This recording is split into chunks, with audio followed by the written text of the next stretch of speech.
way she does that. Yeah. Like she totally. TNMP, the Nerdy Misfit Podcast, with your hosts, Connor O'Neill and Matthew Hughes.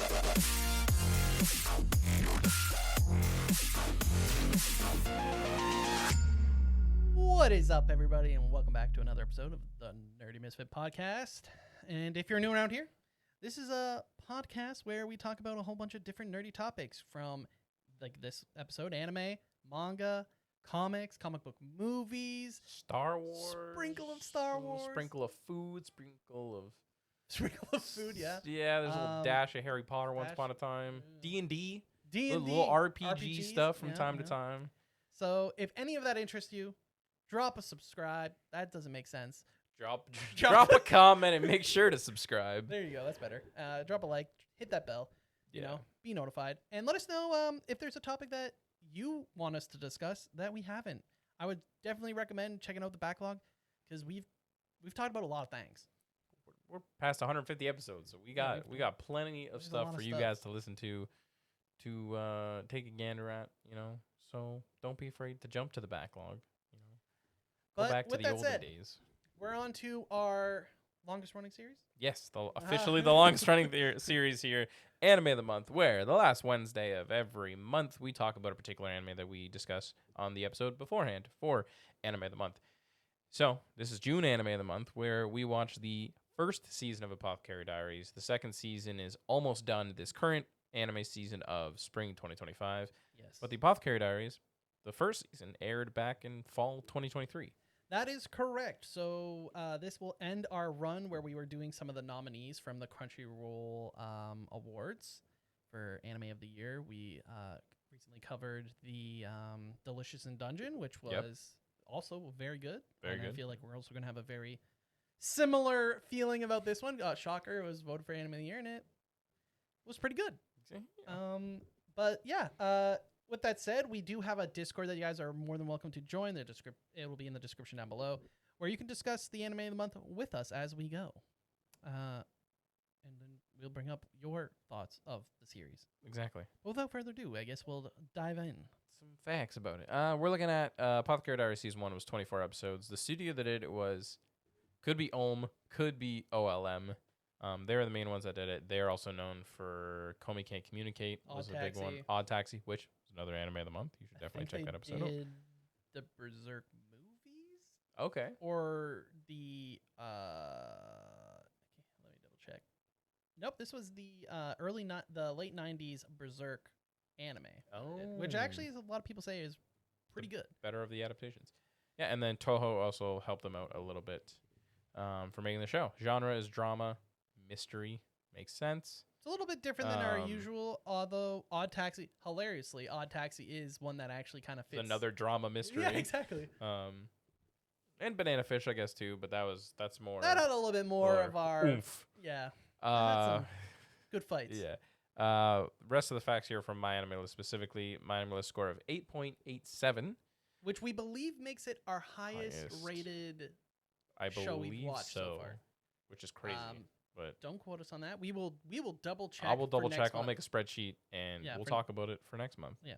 But yes, based on the 8.87, that is based upon 658,000 members on My Anime List. 400K that have completed the show. Yes.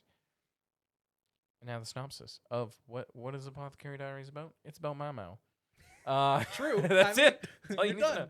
No, it's Mamao, who's an apothecary's daughter, has been plucked from her peaceful life and sold to the lowest echelons of the imperial court. Now she's merely a maid, and Mamao settles into her new mundane life and hides her extensive knowledge of medicine in order to avoid any unwanted attention. Long after Mamao's arrival, the emperor's infant child explicitly begins to experience grave symptoms, almost as if a curse has been cast. Now, the curious Mamao easily solves the mystery and to remain out of the limelight? That's not right. Out of the spotlight, she attempts to leave an anonymous tip, and unfortunately, the dashing and prospective Jinshi sees through it and manages to single her out. And in recognition of her talent, Mamao is promoted to lady-in-waiting for her emperor's favorite concubine, Yokuyu. Close enough. As Mamao continues to remedy the numerous ailments Afflicting the imperial court, her pharmaceutical expertise quickly proves indispensable. Yes. I would say it's a pretty decent synopsis. Yeah. Diving into our initial thoughts, and just so everyone's caught up, this is our second time doing Yeah. this. We had an issue with our recording, but this is basically as far as we got. Yeah, so welcome back. We're caught up. Yeah. But yeah, initial thoughts. For me, we actually both said we were going to watch this show Yeah. during the seasonal preview, which we Oh. both did not. Yep. Bad. Making up for lost time, you know? But yeah, I watched it, I think about a season after it finished airing. I Okay. remember seeing all the hype about it and was like, once it's done, I'll watch it. Mm-hmm. And oftentimes when it comes to the shows that are popping off on Reddit or on Twitter or just in the community in general, I often don't dive too deep into seeing what it's about. I kind of just jump into it. Yeah. And that's what I did with this show. So I really didn't know much about other than the synopsis. And to be honest, I basically glazed through. Like, I don't often read synopsises other than the anime preview. Yeah. So I usually just trust the community that there's a reason why the show is got so much chatter. And with that said, yeah, was not disappointed. It's truly a breath of fresh air. One, just the setting taking place in ancient China or ancient China-like place. Gives it a very unique feel to it, a vibe, the music, etc. It keeps you engaged and wanting more. It has great animation, the background art, the characters, their designs, pretty much everything you want in a well constructed show is there. For a show that also talks a lot about medicine and politics, which, you know, maybe for some people you think is a little bit of a snooze fest. Yeah. It just does a really great job of grabbing your attention until all of a sudden the season's over and you're like, holy, I want more. And my last little initial thought is that that feeling comes from just how good the characters are. Especially the lead, Mao Mao, is just chef kiss, might be one of the best MCs in general. What about you, Matt? What were your initial thoughts? It's not my typical anime. You know, the story and art is very different than what I'm used to, especially with watching more like action-packed stories for seasonals recently. Yep. But I will say that it not being battle-focused or action-y in any way is what made the show great. It's a great cleansing of taking a break from something that's traditionally more action-packed. And though the story felt episodic, it helps build the world, leaving you wanting to explore more. And I think that's kind of what also helps carry the show forward, is that though it's episodic, you are following the characters along, like you're like Mao, and you're like, okay, so what's Mao going to do next? You know, how does she get out of this pickle, or how does she solve this mystery kind of thing, you know? Absolutely. But yeah, I think the art style is super different too, because the show itself benefits from the background, where you are seeing the background come to life. Because I feel like a lot of times when you're watching a lot of anime, is the background just stays the background.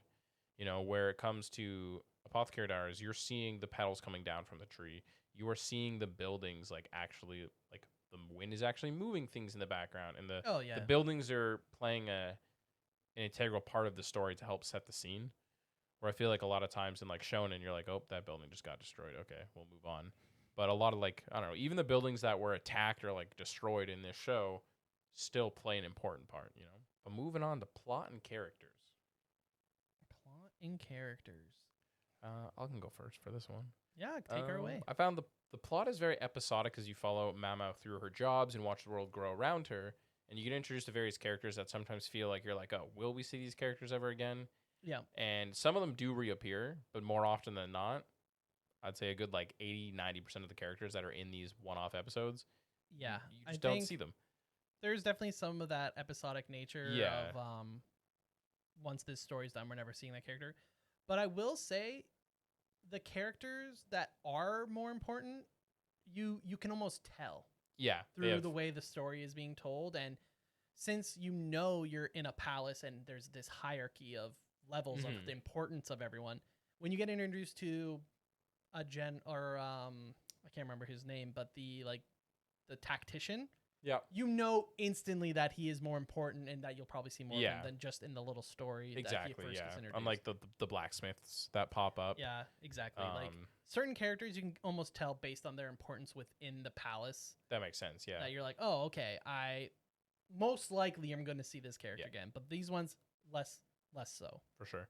I would say you see the chemistry between Mamo and Jinshi grow throughout the season, and that's the biggest thing that kind of strings and connects everything together, where you see their initial first interaction to how it even is by the end of season 1. Yep. And Mamo herself is a great main character, but like kind of crazy in a good way. Absolutely, yeah. She has that cute anime girl. Unhinged. Unhinged, yeah. She's insanely smart from a sciencey point of view, but she likes to play not dumb, but like... Well, it's part of her character, like the character intellect is playing dumb on purpose, right? Yeah, exactly. So when she gets kidnapped and brought to the palace, she lies about being able to read so that the people who kidnapped her will get less money. Exactly, which like, is crazy. And she's just like, "Oh, I'm just going to play it on the down low, get through these years of having to do service, and then I'll go back to my life." And then your other like main character, which is Jinshi, is I have him down as like kind of like a reserved character in a way, and it feels like he's kind of hiding something, but I think that's him just slowly getting used to his role, I guess, in the palace, but also just like his connection to Mamo. I would say he's totally hiding something. Yeah, that's what I mean. Like, which he's definitely adds to the story, in my opinion, of wanting to know more about this character. That's part of the mystery. Yeah. Yeah, that's definitely, I would say, part of the mystery is why is he so important? Like, because comparative to other, there's something going on, Yeah, and we get hinted at it with the one woman showing up and then Mamo being like, hold up. Yep. Is that his biological? Yeah, there's a lot of things trying to connect, yeah. Yeah. For sure. But the chemistry between Mamo and Jinshi are just like chef kiss. Priceless. Amazing. Just like, also just the power that when Jinshi is around, that all of a sudden Mamo is like, okay, I'm able to express or be more myself, feeling like she has a bit more protection, if you will. Because oftentimes, especially when we first see her trying to solve one of the first mysteries, is she's more like trying to help without being like the center of attention. Exactly. Of being like, oh yeah, it's me. I'm the one. I know what to do. I know what's going on. Yeah. It's like, hey, check this out. Like, yeah, exactly. Ooh, look at this. But as the story goes on and she starts to become relied on within the palace for certain ongoings. Yeah. She definitely feels more empowered when she takes advantage of having the power there, right? So Jinshi is so high ranked within the palace, and when she's with Jinshi, she's like, okay, he is backing me. I can now be a little bit more authoritative. Yeah. And I think back to the story of her grabbing the lady in waiting by the hair and dragging her, but no way she does that. Yeah. Like she totally has a pretty strong understanding of what she can get away with when Jinshi's around and when she can do it. Yeah. Which also plays to her intelligence overall. But yeah, I definitely agree. Mamo she's just like got such a great personality because she's like a strong female lead, very intelligent. Yeah. She don't need no man, but she could. Funny, quippy, loads of charisma. She's got this like mad scientist vibe to her, testing on herself because she just loves poisons and medicines. It's so crazy. It's just such a weird concept, but it just works so well because the character is so well written. She's definitely not boring. No, definitely not boring. A lot of very like interesting details too. Like Mao grows up in basically the red light district, and to make herself less desirable or quote unquote uglier, she gives herself freckles because that's a non-desired trait. Yeah, and that's a way of just trying survival to keep herself safe. So one that just shows how intelligent she is, but also shows her understanding of the world she lives in and the dangers that are just around her for just existing, really. And obviously seeing her being kidnapped, sold off, etc., that just also gives us, the viewers, a very... pull at the heartstrings. Well, it just gives us a real understanding of how this world is functioning and where certain characters, such as a young females' rights are, Mhm. right? Which leads into a lot of the plot, but also I would say more so than plot is just how vast the world is, Yeah. even though it so much of it's only taking place within the palace. Agreed. We learn so much through Mao Mao's eyes in the way that she does her own stuff, like the freckles to keep herself safe, which is interesting. Like I don't think I would have ever thought of such a thing, but it's very interesting. And all of it, obviously trying her best to keep her head down low at Yep. first, which obviously does not end up happening as we later becomes the I guess poison tester is Yeah. for one of the lead ladies in waiting, or one of the lead concubines, not ladies in waiting, one of the concubines. But yeah, it does. I feel like the overall plot is tougher to describe what's truly happening because you're just kind of on the ride. Yeah. The plot feels like we're just discovering more things and learning more about certain characters, maybe things they're hiding, things about certain characters' backstories that we didn't initially know that now we learn through. And that's kind of what the plot feels like for the most part is, Yeah. we just get to learn more and more about the We're world building with palace. her. Yeah, exactly. Yeah. There's no true end game. I guess the end game is initially maybe Mao Mao getting to leave. Yeah, I guess. But yeah, it's more like you just kind of follow the fun little mini mysteries as we're going along and as we get to discover more and explore more of the palace, which makes the background art and the music. Everything just makes it come to life. It feels like you're in there with Mao Mao. Exactly. Like, that's how they do such a great job. And I guess let's skip over the animation character design and jump into the music Yeah. first, which for me, I did not find the openings to be overly memorable, especially as someone who's watched season 2, and season 2's both their openings are just infinitely better than the first two openings, in my opinion. I just think that they just weren't memorable. I made sure to re-listen to them a few times, and I'm just like, nah, that ain't it. But the OST is it's just really well done. It has this like good mix of Chinese like classical instruments, traditional instruments used within like the orchestra arrangement, and it really plants you. Like you can almost believe there's potentially like musicians in the palace playing the music, and you're there in the palace. So I think the OST was just really well done. Like I have it's hard for me because there's not many OSTs where I'm like, oh yeah, that was so memorable, I remember every song. But this one, it's not so much that I remember the music, but it's that the music just that extra attention to detail to really make you feel like you're there. Yeah. Where sometimes you're just like, oh, this is very somber music. It fits this sad tone that's currently going on. Yeah, this had music that fit the current tones that were going on, but also really nailed home the environment. Agreed. 100%. It made you feel like you were there. Yeah. I think the sound design fit the show to a T. Oh, yeah. It was so well There's done. no complaints in there. For me, I said the openings and closing were great, but I really enjoyed opening 2. Ambivalent by Uru. Or URU. Sorry, I'm really... Okay. The artist name is You liked the Uru second or opening. I URU, gotcha. however you pronounce the artist names. But I really enjoyed the visuals. I think were really good too. Like the visuals are beautiful for the openings. And let's take a back reverse into animation and character design. Let's start with character design. I thought character design was immaculate. They looked great. Everyone had their own design. Everyone, and not just like all of the ladies for the concubines, like they all of their outfits. Everyone, you could tell who everyone was. You're all like, oh, that's part of this concubine. Oh, this is part of that concubine. Oh, these are like the lower level maids. Oh, this is a higher ranking. They put time and effort into the design of the characters. I wrote down here in my notes, I was like, it almost feels like each character had their own makeup and costume design team.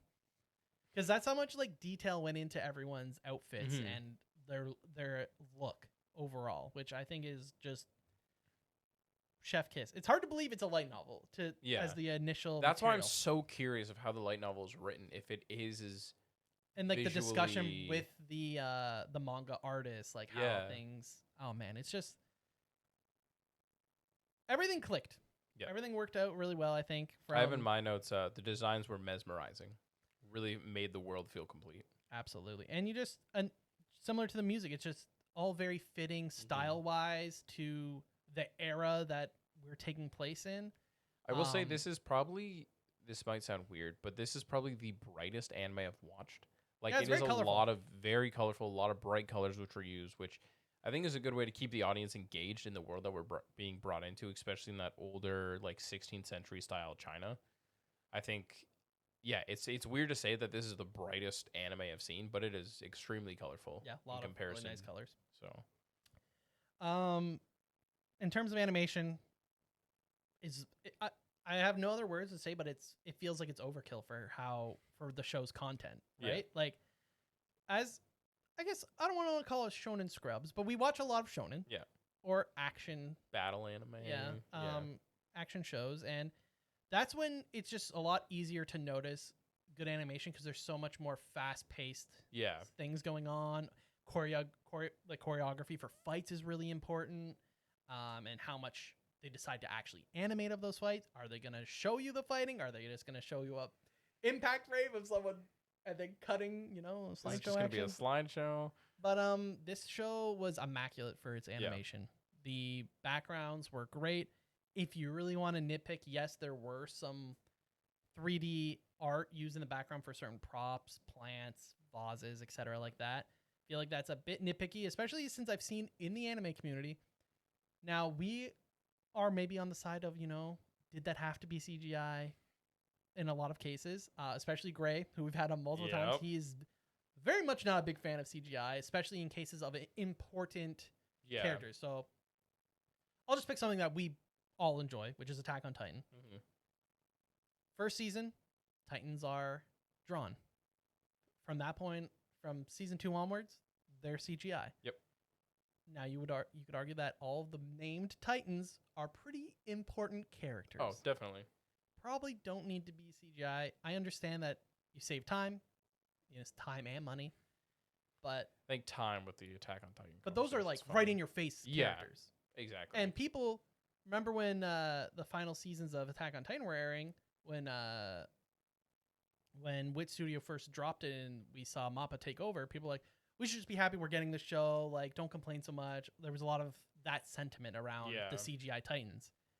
And people, if they nitpick plants in the background for being 3D, but they're like, oh yeah, no, Titans, that's fine. But yeah, when you have to draw the line at 3D plants. When you have to find something elaborate like that to nitpick, then that just goes to show you how high quality this show is. And I will say, maybe they didn't quite fit in like as well to the art as they probably could have, but nothing was jarring. Like you said, you really got to be looking and be like, oh, that was there it is, CGI plant in the back. Like, why'd you do that? But yeah, I thought it was stellar animation. Helps keep you engrossed in it, right? Yeah, exactly. Going on to the positives and negatives of the series. Do you want to take it away with? I feel like let's throw out some negatives if you've got any. Not really. Like it's not necessarily negative because it's just my personal preference. Where even though the first episode had like a really exciting incident that caused you to want to really care for Mamo, this show did take me a few episodes to get into. But that's just the form of a slower pace episodic. That's not necessarily a negative. Yeah, I feel like that's just my preference. Is extremely tough / even almost impossible to really, if you're a drama, how are you can't build everything up in one episode. You need to at least have people stay for those first few episodes to really get to know your character and understand what's going on. Obviously, if we're being nitpicky, we can mention the 3D plants in the background. I have down honestly nothing springs to mind when it comes to negatives for the series. So I was so I'll be a little bit more nitpicky. It's a episodic series, right? Yep. So what is one of the big things when it comes to episodics? There's always going to be some stories that just don't click. There's always going to be maybe characters that you just are like, what's the point? This character, we're never going to see this character. I don't care about them, that level. And there are hierarchies. You can kind of tell when a character is going to be important. Yeah. And you're like, okay, we got introduced to this character. they're obviously going to be seen again. But the big example I have here is the blacksmith passing away story and his 3 sons. It's only one episode, but it's the entire episode where you're watching Mamo kind of figure it out and figure out what's going on and what the mystery is and what the father left. And but at the end you're kind of just like, if you were to in theory skip that episode, you wouldn't have missed, other than to show Mamo's intelligence. I would really, have to watch it again to truly know if there's things that are going to impact later, but maybe we see them again. But in my opinion, and this is more personal in terms of my own memory, I feel like if you watch season 1 when it airs and you watch season 2, and let's say one of those characters show up again, are you going to remember that guy? Definitely not. Yeah. And I'm one of the 3 brothers, from that one episode. So that is definitely nitpicky, though, but I feel like that just comes with the territory of an episodic. There's gonna be those little mini arcs that resonate well, and there's gonna be ones that you're just like, I didn't care for it. Yeah. Not that I did enjoy the blacksmith, the overall. Yeah, it's still a good story, but I'm just using that as an example. Yeah. Of definitely the characters you're like, oh, I won't see those again. Any other negatives to add though? No. Yeah. Not much. Positives I have: characters, animation, the world building, and the mysteries. This is a big one. The mysteries are not just the style where ass pulls just happen and they're just a reveal and you're like, oh, how did that happen? But you're kind of like the shock value ones. Yeah. You kind of understand what I'm saying? They're more of like Sherlock Holmes, where you can almost follow along and you can solve the mystery yourself. Yeah. Because you are given the information or given the clues where you can also follow the story with Mao and be like, oh, I think it's this. And sometimes you could be right because you're given the appropriate information, which is kind of what helps keep you into the story, I think. If it just went more of the BS route for mysteries where they're just kind of like, you don't actually know and you're just kind of guessing the whole time, and then all of a sudden it's revealed and you're like, how? And then they have to describe everything to you and you're like, oh, I guess, but how would we, the audience, ever figure that out? I definitely enjoy more where if you're really paying attention and following along, you can less Scooby-Doo, more Sherlock Holmes. Yeah, absolutely. And that goes to one of the big ones, which is what's going on with Jinchi. Yep. Where I feel like by the end of the series, I feel like it's safe to say that we're not told it per se, but I think it's heavily implied he is a lot more important than he is leading on to be. And that is definitely one of the big core stories you're kind of following as you learn more and more about Jinchi. You're kind of like, what's your story, bub? Yeah. What and is your it's story, like bub? sprinkled, but then it's not fully sold. And then even to another big story that's like a mystery that is sprinkled throughout season 1 is like Mamao's family. Yes. Like that is like... That was one of my favorite... There's some throwaway lines to follow. And then... And the reveal. And the reveal of it all is actually really good. Like that is the overarching mystery of season 1 that kind of helps connect a little bit of things together as well. Absolutely. But yeah, I think is just pretty well everything was done really well. Is it? And this goes to show like Mamo's right up there. It's so funny because Mamo, fantastic MC, might be one of the best. Just so happens to be in the same year that we have Freerin. Yeah.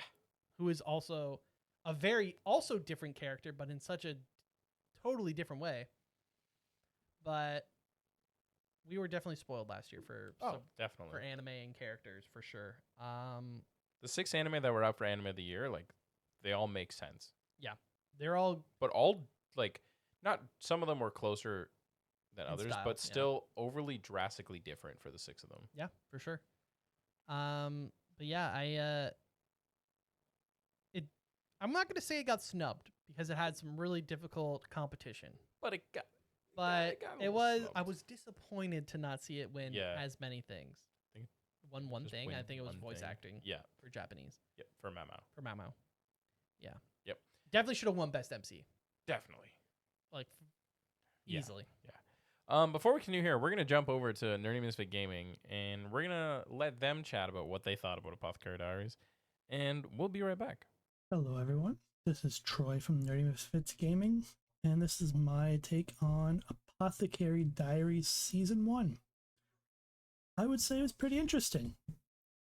I did enjoy it, even though, it may not be kind of up my alley or my cup of tea.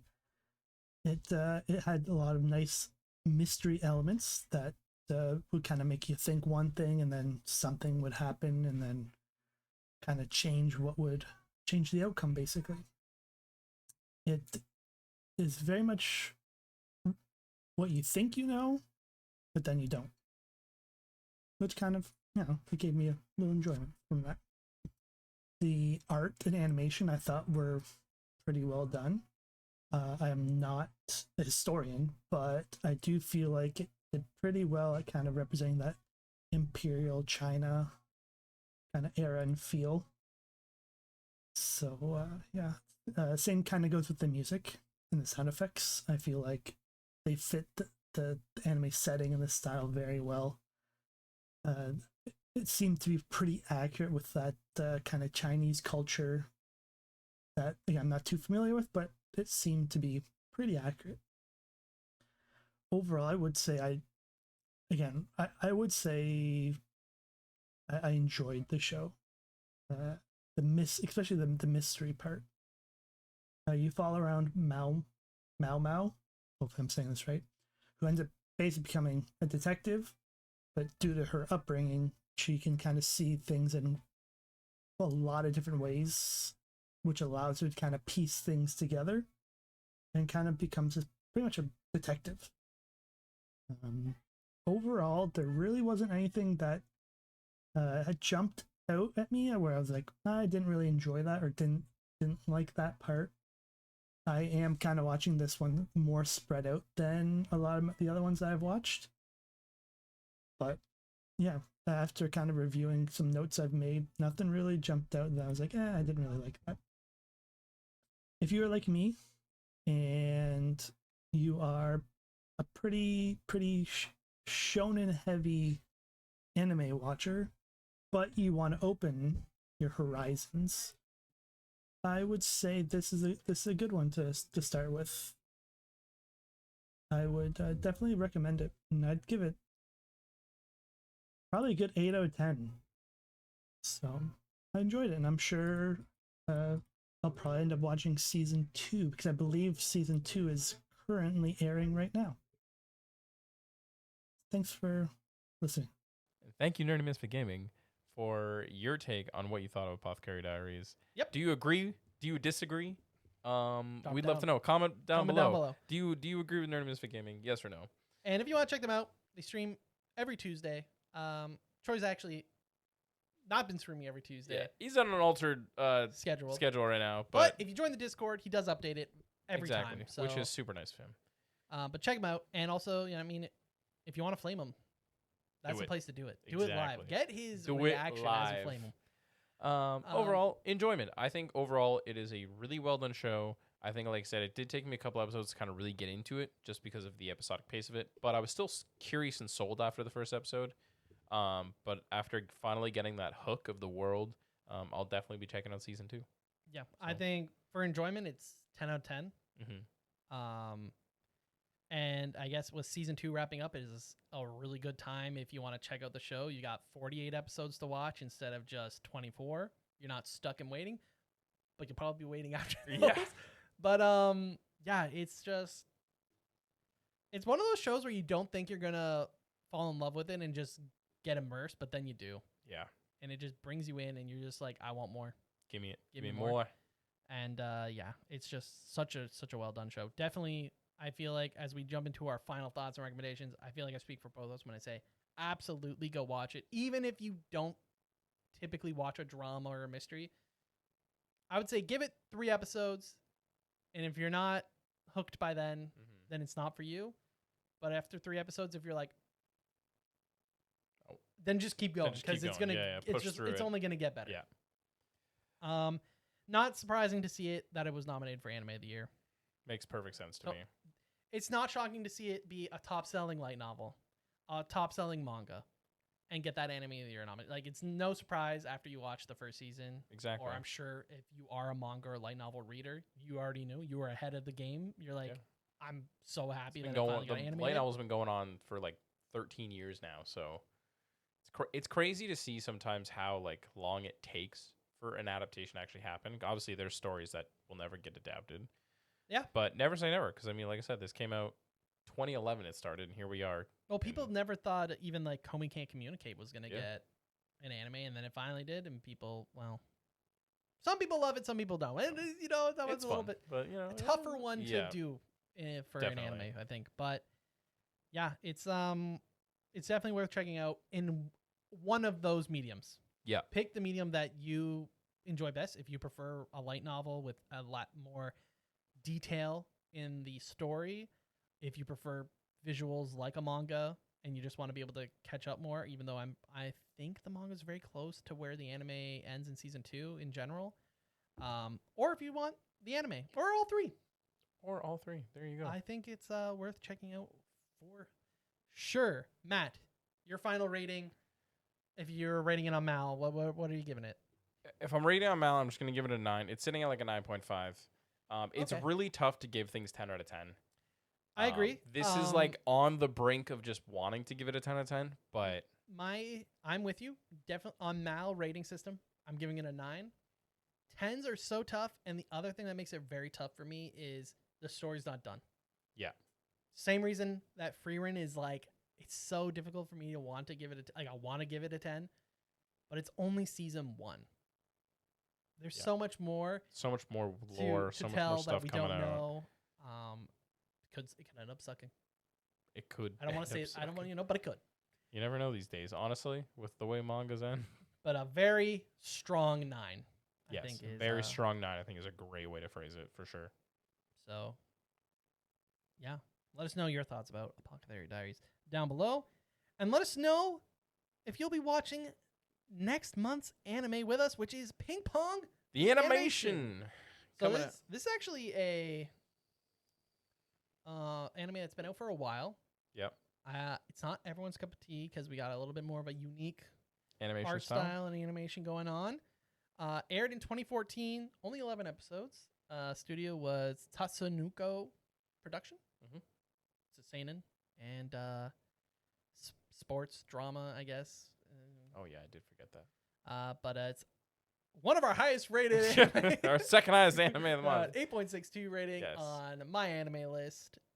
And Matt, take away our synopsis. Bear with me as I butcher half of this. Oh, Always, boy. as always. Here we go. Despite being polar opposites, Makoto Smile Tsumoto and Yutaka Piko Hoshino have been best friends since childhood. Although the overly confident Peko strives to be the best ping pong player in the world, he often skips practice, earning the ire of his fellow teammates on the Katase High School ping pong team. Meanwhile, Smile, in spite of his innate talent for the sport, cannot help but hold back his full strength when playing against others. Through their mutual love for ping pong, the two have developed a bond that is seemingly unbreakable. When Peko hears that an ex-national team member from China is coming to Japan, he drags Smile over to rival Tsudo's high school to observe them. The subsequent trip leads to a clash between Peko and Kong Wenji, who overwhelmingly defeats the former in one game. Stunned by such a comprehensive loss, Peko finds himself questioning why he plays to begin with. Seeing his potential as a player, Katase's coach begins to train Smile to overcome his hesitation, but he is reluctant to play if he is not for enjoyment. As the two struggle to find meaning in the sport, a plethora of stronger players, each with their own internal strifes, await them at their inner high tournament, where only the very best can persevere. But when these young athletes let their unbridled ambition go unchecked, the hardships they face paint a somber reality as they pursue glory. Sounds Pretty like a lot for 11 episodes. Very dramatic. My gosh. But yeah, high rated. A little bit more unique. Sports, but a little bit, with a little twist, if you will. Yeah. Of a little bit extra feels and philosophy, if you will. Yeah. Have you seen this one before? I have not seen this All one right. before. So we are in for a treat then. We are in for a treat. And you guys are in for a treat by the end of July when we'll be reviewing Ping Pong, Exactly. the animation. So stay tuned. subscribe so you don't miss out on that episode, as well as join us in the Discord so you can follow along as we progress through Ping Pong the Animation. Exactly. And let us know what you guys want us to watch, because, you know, we have watched recommended shows from you guys. So let us know if there's something you want to watch with Matt and myself to do for an Anime of the Month, and we'll most likely do it. Exactly. And don't be afraid to ask us questions in the Discord. If you're wanting to ask us a random question about anime, about manga, superhero, Star Wars, food, whatever you want, put it in the question corner in the Discord, and we'll answer it on a future podcast episode. But until then, thanks for listening. Thanks for watching. And we'll see you next Wednesday. Goodbye. Bye. TNMP, the Nerdy Misfit Podcast. Don't forget to join the island by dropping a follow. Thank you, and see you next week.